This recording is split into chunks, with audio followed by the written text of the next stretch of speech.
छोटी छोटी बातों पर गुस्सा होना, लगातार हाथ पैरों में कंपन रहना, लगातार छोटी छोटी बातों को दिल पर लगा लेना, भविष्य में आने वाला डर और किसी के साथ बहुत ज़्यादा अटैच होना, अगर ये सारे सिम्टम आपके अंदर है तो आप एंग्जाइटी डिसऑर्डर का शिकार हो भाई।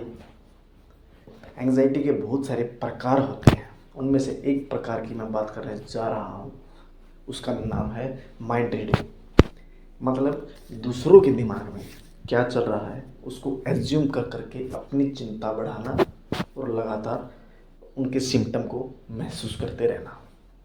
उदाहरण मैं अपना देने जा रहा हूँ कि जब मेरे 4 दोस्त मेरे सामने खड़े हैं और मैं एंग्जाइटी का पेशेंट हूँ, जब मैं उनके सामने से गुजरूँगा तो मेरे दिमाग में एक ही विचार आएगा कि पक्का वो मेरे बारे में बात करेंगे और मैं इसी डर की वजह से वो रास्ता बदल करके किसी दूसरे रास्ते से गुजरना शुरू कर दूंगा। जब कोई मेरे को देखकर हंसता है तो मेरे को लगातार ऐसा फील होता है कि वो मेरे को चिढ़ा रहा है, पता नहीं वो मेरे को देखकर क्यों हंस रहा है। उसको मारने का मन करता है, उसको गाली देने का मन करता है, लेकिन हमें सच्चाई का बिल्कुल नहीं पता। ये करके हम लगातार एंग्जाइटी में आना शुरू हो जाते हैं, लगातार अपना तनाव बढ़ाते हैं, पसीना आने लग जाते हैं, हार्ट बीट बढ़ जाती है, सिर में दर्द होने लग जाता है। मतलब क्या, उसके दिमाग में क्या चल रहा है एग्जैक्ट हमें पता नहीं, लेकिन हम लगातार कल्पना को में रह करके अपनी एंग्जाइटी को बढ़ाते रहते हैं। दोस्तों, आज मैं बात करूँगा कि कैसे हम अपनी माइंड रीडिंग को कम करके अपने तनाव को भी कम कर सकते हैं। सबसे पहला एक उदाहरण स्वरूप, जब मैं किसी ट्रेन में बैठा हूँ और ट्रेन में बैठ के अपने फ़ोन में लगातार वीडियोज़ देख रहा, कोई ऐसा पल आ जाता है जो बहुत हंसी वाला होता है और मैं लगातार देखता देखता उस पर हंसने लग जाता हूँ, तो जितने भी सामने वाले पर्सन होते हैं वो मेरी तरफ देखने लग जाते हैं। क्या कभी वो मेरे दिमाग में क्या चल रहा है कभी पता लगा पाएंगे कि मेरे हंसने के पीछे का उद्देश्य क्या है? क्या कभी वो पता कर पाएंगे? मैं कहता हूँ बिल्कुल भी नहीं। आप एक सब्जेक्टिव पर्सन हो, यानी कि सिर्फ आपको ही पता है कि आपके हंसी के पीछे का उद्देश्य क्या है, लेकिन वो एक ऑब्जेक्टिव पर्सन है, वो कभी भी आपकी हंसी का राज नहीं बता पाएंगे। एक कल्पना कर सकते हैं और वो कल्पना कर करके ही अपना स्ट्रेस बढ़ाते रहते हैं। इसी के स्वरूप जब आपको कोई देखकर हंसता है तो आप एक सब्जेक्टिव पर्सन हो और वो अपनी तरह अपना सब्जेक्टिव पर्सन है, आपके लिए ऑब्जेक्टिव है। अगर वो किसी भी देखकर हंस रहा है या फिर आपको देख रहा है, आपको देखकर हंस रहा है, तो वो सिर्फ उसी को पता है कि उसके पीछे हंसने का उद्देश्य क्या है।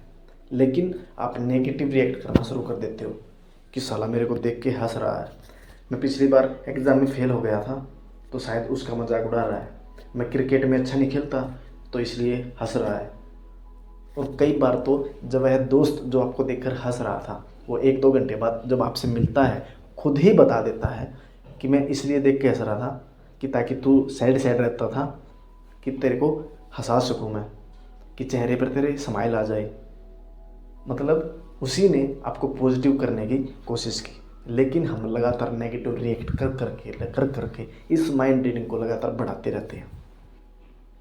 दोस्तों, इसका दूसरा उदाहरण होता है कि जब मैं एक निजी अपने दोस्त की पार्टी में जाता हूँ, उसने बड़े अच्छे तरीके से मेरे को बुलाया था और जैसे ही मैं अपने दोस्त की पार्टी में जाता हूँ तो मैं जब खाना खा रहा होता हूँ तो मैंने उसी दोस्त को देख लिया जिसने मेरे को बुलाया था, और देखने के बावजूद मैंने उसको बुलाया। मैंने सोचा उससे 1 या 2 मिनट बात कर लूँ, लेकिन जल्दबाजी होने की वजह से वह तुरंत मेरे सामने से निकल जाता है। उस क्षण मेरे को ऐसा लगा कि छोड़ यार, कोई नहीं, बाद में मिल लेंगे। लेकिन दूसरी बार जब मैंने उसे हाथ मिलाकर पकड़ा कि आजा मेरे को थोड़ा सा मेरे से बातचीत कर, लेकिन वो बोला कि 2 मिनट का वेट करो, मैं अभी आता हूँ। 2 मिनट का नाम लेकर वो बिल्कुल आता ही नहीं और मैं वहाँ से निकल जाता हूँ। तो यहाँ पर एक्सपोजर करने की बजाय आप नेगेटिव रिएक्ट करना शुरू कर देते हो कि यार उसने मेरे को समय नहीं दिया, वो तो मेरे को इग्नोर करता है, उसने जानबूझकर ऐसा किया। ये क्या है ये सारे के सारे ओटोस जैसा, नेगेटिव ओटोस जैसा। लेकिन करना क्या था आपको? एक्सपोजर क्या होता है कि भाई उनके घर पे पार्टीज थी, बहुत सारे मेहमान आए हुए थे, तो शायद वो मेरे को टाइम नहीं दे पाया क्योंकि उन्होंने सबको समान रूप से टाइम देना था। दूसरी है कि आज से पहले मेरे साथ ऐसा उसने कभी नहीं किया कि वो मेरे को टाइम नहीं दे पाया। दूसरा, तीसरी बात, वह बहुत पॉजिटिव लड़का है, वह मेरे को बाद में कन्विंस भी कर सकता है। अगर आप इस तरीके से सोचते, लगातार एक्सपोजर करते, इस तरह के ऑटो सजेशन देते, तो शायद आपको एंग्जाइटी फील नहीं होती। लेकिन आपने नेगेटिव रिएक्ट किया कि उसने मेरे को इग्नोर किया, उसने मेरे को ये किया, उसने मेरे को टाइम नहीं दिया, उसने मेरे से एक बार भी मिलने की कोशिश नहीं की।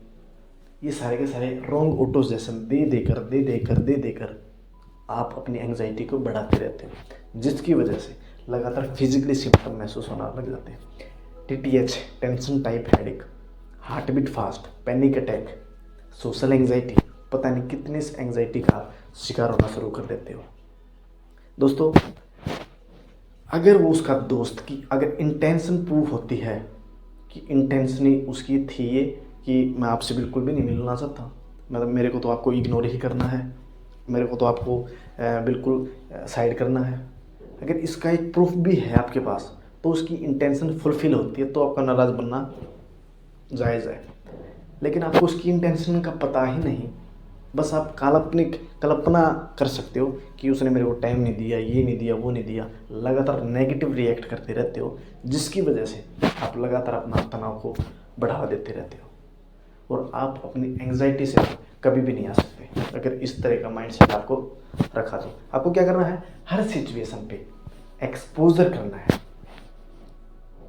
जब आप किसी ट्रेन में बैठे होते हो तो सामने वाला पर्सन आपको देख रहा है, तो वहाँ पर भी दो ही नुस्खे काम आएंगे, या तो आपको नेगेटिव रिएक्ट करना है या फिर एक्सपोजर करना है। अगर आपका नेगेटिव माइंड सेट है तो ऑटोमेटिक आपके दिमाग में यही चलना शुरू हो जाएगा कि यार ये मेरे को घूर क्यों रहा है, इसके पीछे साला कुत्ता नज़र नहीं घुमाता, ये नहीं है, शायद मैं बेकार दिख रहा हूँ इसलिए मेरे को लगातार देख रहा है। इस तरह के ऑटो सजेशन आप अपने आपको दे देकर एक नेगेटिव माइंड सेट बनाते रहते हो, जिसकी वजह से आपके पैनिक अटैक आना शुरू हो जाता है। फिजिकली सिम्टम और मेंटली सिम्टम आपको महसूस होने लग जाते हैं। लेकिन आपको एक्सपोजर अगर करो तो उससे हाय हेलो करो, या फिर वो देख रहा है तो आपकी लुक अच्छी लग रही है, शायद उसने आपको कभी पहले देखा हो। ये सारे के सारे जो आप ऑटो सजेशन देते हो ये एक पॉजिटिव माइंड सेट का निर्माण करते हैं, लेकिन इसके इस करनी होगी ताकि आप माइंड रीड को कम कर सको। और जब आप ये माइंड रीडिंग में एक्सपोजर अपना हाईली रखोगे तो आपकी एंग्जाइटी ओवरकम होना शुरू हो जाएगी। तो दोस्तों, आज के लिए बस वीडियोस में इतना ही। अगर वीडियोस अच्छी लगी, आपको लगा कि इस वीडियो को देखने के बाद मेरा 1% तनाव कम हो सकता है, तो कृपया लाइक कीजिए, शेयर कीजिए एंड सब्सक्राइब करना मत भूलिएगा। Thank you so much. जय हिंद।